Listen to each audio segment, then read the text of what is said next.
Hello, you're welcome back to Knit Strings Milliners Club.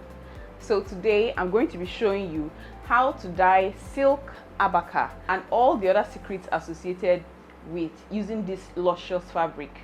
So from the word silk abaca, it's made from the abaca plant. So the abaca plant is the same plant that siname is made from. The only difference between silk abaca and siname is that silk abaca threads have been interwoven with silk. So if you look at the material very well, you notice that there is a sheen, there's a shine to it. That sheen is as a result of the silk that has been interwoven with the abaca fibers. So silk abaca and siname do have their similarities, but the major difference in them is that silk abaca is more expensive than siname. It has a more luxurious appeal. So because of how expensive it is, most milliners tend to shy away from using it, especially because if they make a mistake in the production, they might end up losing a lot of money and they don't want to risk it. So normally siname is sold around 10,000 to 12,000 naira per yard in Nigeria, which is roughly around $10 per yard. But silk abaca is sold at 35,000 naira to 40,000 naira, which is roughly around 25 to $30. So there's already a very big gap in the cost of siname as compared to silk abaca. So but you can actually maximize silk abaca much more than you can maximize siname. What do I mean by that? If you buy silk abaca, let's say you buy a yard, what you're going to use to create a very beautiful and stunning design is not necessarily the whole 1 yard. So let's say you want to make red silk abaca for your client. You don't go buying 1 yard of red silk abaca, because trust me, half a yard of silk abaca can do you wonders. You see this particular design that I made here? This design was made with 1/3 of a yard of silk abaca. Can you believe me? That is 12 inches.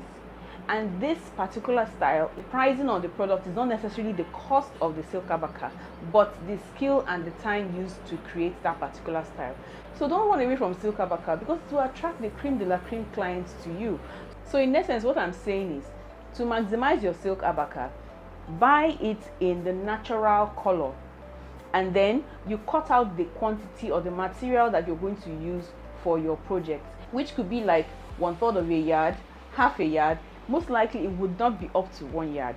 So when you cut out that particular quantity you need, you keep the rest, and then you dye the one that you're going to use for your project. So what that means is, even 1 yard of silk abaca can make 3 different fascinators. And if you know how to manipulate this material very well, you would attract the right kind of clients and you will make good profit on it. So don't limit yourself. But like I mentioned earlier, silk abaca and siname are quite similar, so their dyeing process are also similar. The only difference is in the way it is handled. So join me in my kitchen as I show you a step-by-step guide on how to properly dye and handle silk abaca, so that you get an excellently even result. With that, it builds a foundation for you to get the confidence you need to start making silk abaca headwears. Keep watching and I'll be right back. So welcome to my operation table. Here I have a piece of material my client gave me. So this is a coral material, a coral lace, and I'm supposed to make a fascinator that is the exact same color. So this is silk abaca, and here beside me is also a strip of siname.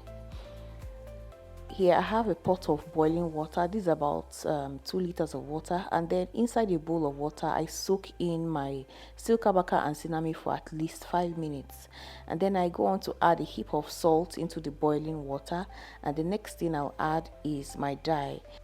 So the color I'm trying to achieve is coral, and coral is a combination of fuchsia pink and yellow from my experience. So I've added fuchsia pink dye. The next thing I'm adding is a little bit of yellow dye.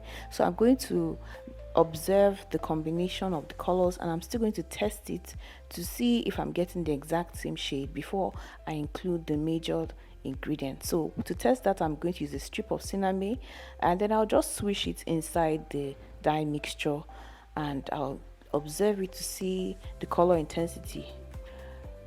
Okay, so now I'm getting something close to orange. What that means is that I have a lot more yellow than I have pink.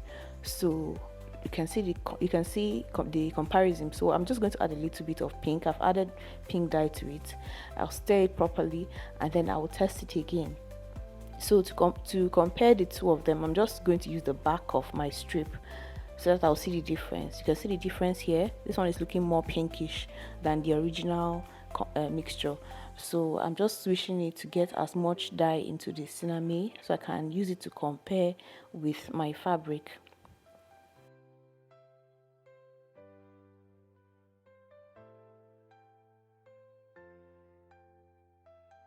I'm trying to get as much color on the cinnamon strip. Now comparing it, if you're seeing it as I'm seeing it live, the color is appearing a lot more reddish than coral. So to reduce the redness, what I'm going to do is I'm going to add a little bit of pink dye to it. You can see that. So I'm going to add a little bit, just a little bit of pink dye so that it will become more pinkish than reddish. And I think I've got my winner here. You can see the color is quite close. I use another piece of cinnamon strip to test it again. So I'm actually getting a very good, yes, this is the color I want. So the first material I'm going to dye is the cinnamon strip. Use cinnamon strip first so that if there are any errors, my loss will be minimal instead of using the silk abaca material. So this cinnamon strip is also what I'll use to design the fascinator, but you can see that the color is close to 90% accurate as the silk, sorry, as the fabric itself. So I've dyed my cinnamon, so I just bring it out from the dye. Now I'm very sure that this dye color, this dye mixture is the exact color of my fabric. So what I'm going to do next is to put in the silk abaca. So notice how I carefully put the silk abaca in a circular form as against how cinnamon was folded and put in the dye.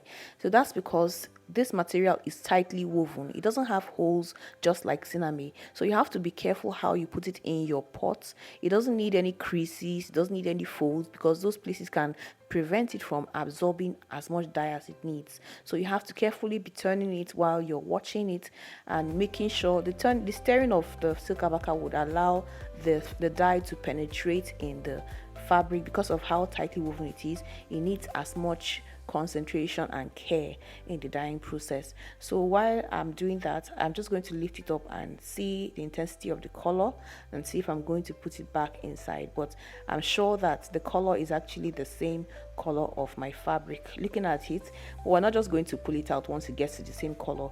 We actually need to leave it in the pot until it gets at least 2 shades darker. So I've actually gotten it to that point. So from observation, you see that it's almost turning to red. So once I bring this out from the pot, by the time it dries, it's going to dry and be the same color as my fabric. So just take note of it.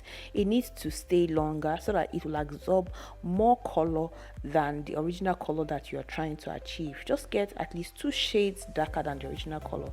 Just look at it now. It almost looks like red beside the coral. So that's exactly how we want it to be. So I'll take this out of the pot and I'm going to rinse this. So I'm going to return this back to the basin that I took it out from. Notice the water has turned color. That's because the cinnamon that we dyed originally was also rinsed in the same basin. So the next thing is to take it under the tap and rinse it thoroughly. So you can see how I'm spreading it out.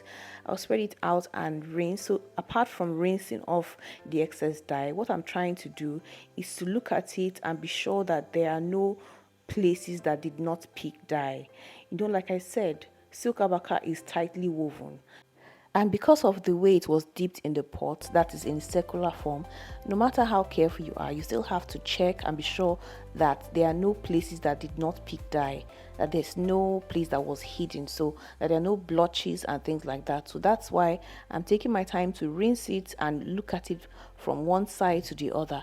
If I notice that there is any part that did not pick dye or that the dye is less than other places, I'll simply have to return it back into the pot and continue dyeing until I'm sure that it has soaked as much dye as possible. So you rinse this thoroughly. And one other thing I noticed about dyeing silk abaca is that sometimes you might see some black spots that comes off from the dye.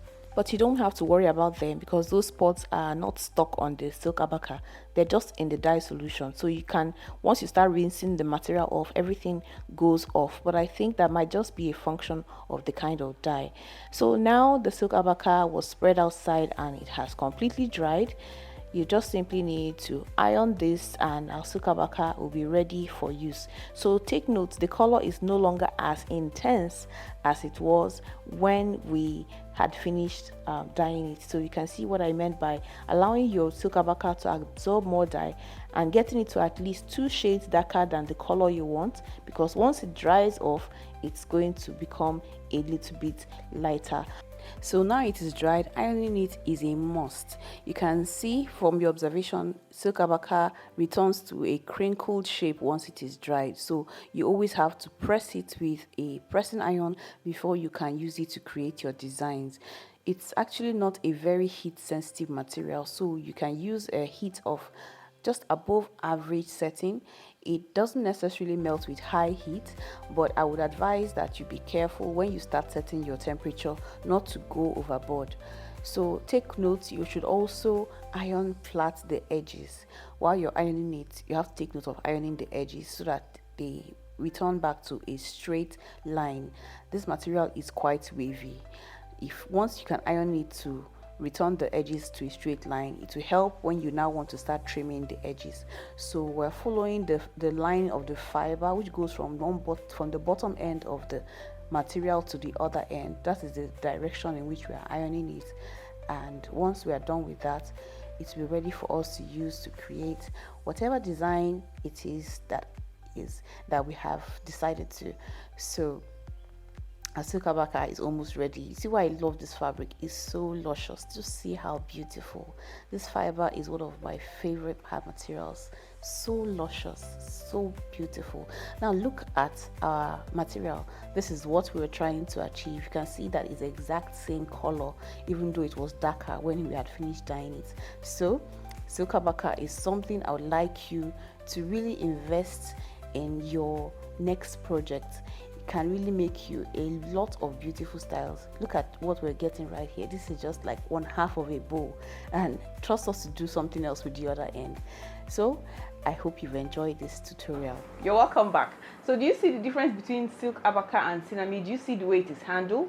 The way silk abaca is dipped into the dye solution compared to how normally cinnamon is handled. And for those of you that are still at a loss as to the kind of style that you can make with silk abaca, I'll recommend that you start with making bows.